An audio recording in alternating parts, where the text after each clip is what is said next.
अस्सलाम वालेकुम नाज़रीन, मैं हूँ राहिला सिद्दीकी बका न्यूज़ के साथ। आज हम जो है वो गुलशन इकबाल में मिज़ान बैंक के आगे खड़े हुए हैं और आप ये इस वक्त ये मेरा देख सकते हैं इस वक्त कि ये अभी भी उसी कंडीशन में मौजूद है। हमने यहाँ के लोगों से बात किया था और उनसे हमें कुछ तफसीलात मालूम हुई। उनका कहना था कि आज ये बिल्डिंग्स का काम स्टार्ट कर रहे थे अब, लेकिन लोगों के इलाका मकीन जो थे उन्होंने मना कर दिया इस चीज़ को करने से। बाकी अब हम आप लोगों से भी मालूमात हासिल करते हैं कि ये जो किस नौयत का ब्लास्ट था और ये किस तरीके से हुआ और लोग जो यहाँ पर थे उन्होंने इस चीज़ की आवाज़ कहाँ तक सुनी है। ब्लास्ट की जो आवाज़ है वो ब्लास्ट किस तरह से हुआ वो भी हम उनसे जानने की कोशिश करते हैं। जी, ये यहाँ पर ब्लास्ट हुआ है, बड़ा ख़तरनाक ब्लास्ट हुआ है। यहाँ पर जो है ना बहुत नुकसान भी हुआ है, काफ़ी मासूम मारे गए हैं, काफ़ी ज़ख्मी भी हैं। बेटा मैं आपको अगर शुरू से बताना चाहूँ तो ये बताऊँ कि मैं ऐनी शाहिद हूँ। मैं यहीं पे खड़ा हुआ था आगे जब ये ब्लास्ट हुआ। सारे मिज़ान बैंक से ब्लो जो है वो पीएमटी पे आया। हम समझे थोड़ी देर के लिए कि ये पीएमटी उड़ रही है, मगर पीएमटी नहीं था। तो इधर से भागा हुआ एक आदमी आया, कह रहा आप अपने घर जाएँ। तो घर पूरा ये बिल्डिंग गिरी इधर से साइड से।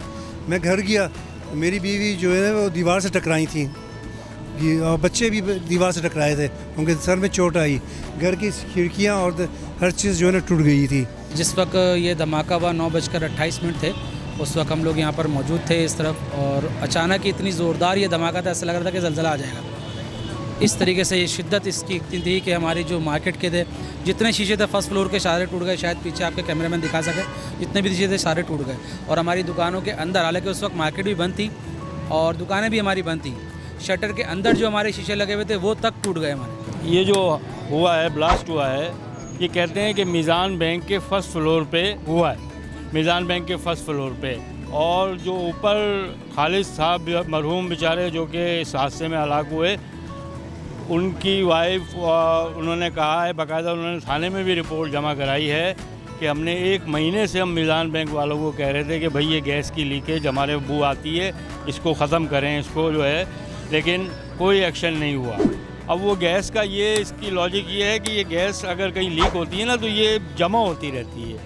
ये पाइप में ऐसे जमा, जैसे कंप्रेसर होता है ना, बिल्कुल जमा हो के वो इतना वो हुआ है। क्योंकि देखिए ना, बम डिस्पोजल स्क्वाड ने मायना किया, कोई बारूदी मवाद नहीं मिला कि आप ये कहें कि कोई बम डाला हो या कोई ऐसा चीज़ नहीं मिली।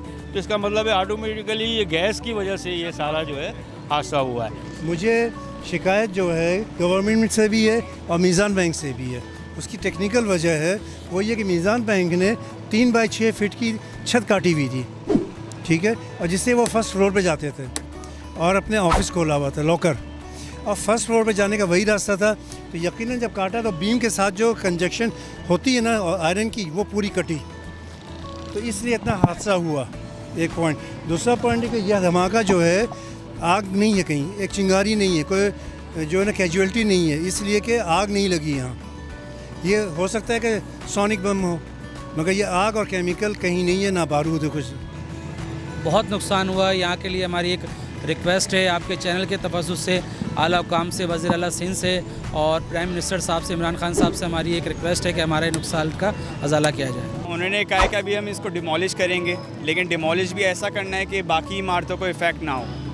लेकिन जब तक डिमोलिश नहीं होगा तो पता नहीं चलेगा क्या इसका नौयत है, क्या कितना किस हिसाब से बन सकता है। पहले तो ये टूटेगा ना, फिर उसके बाद ही कंस्ट्रक्शन हो सकती है ना। पहले तो ये सारा जो है डेमोलिश होगा पूरा हिस्सा।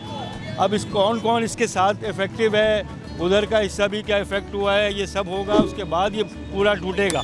कोई वाज़ा लाएमल गवर्नमेंट दे ही नहीं रही है, ना सूबाई हुकूमत, ना जो है वफाकी हुकूमत। लोगों से बातचीत की है, उनसे उनके पूछा है कि उनके मसाइल क्या क्या हुए जब वो ब्लास्ट हुआ।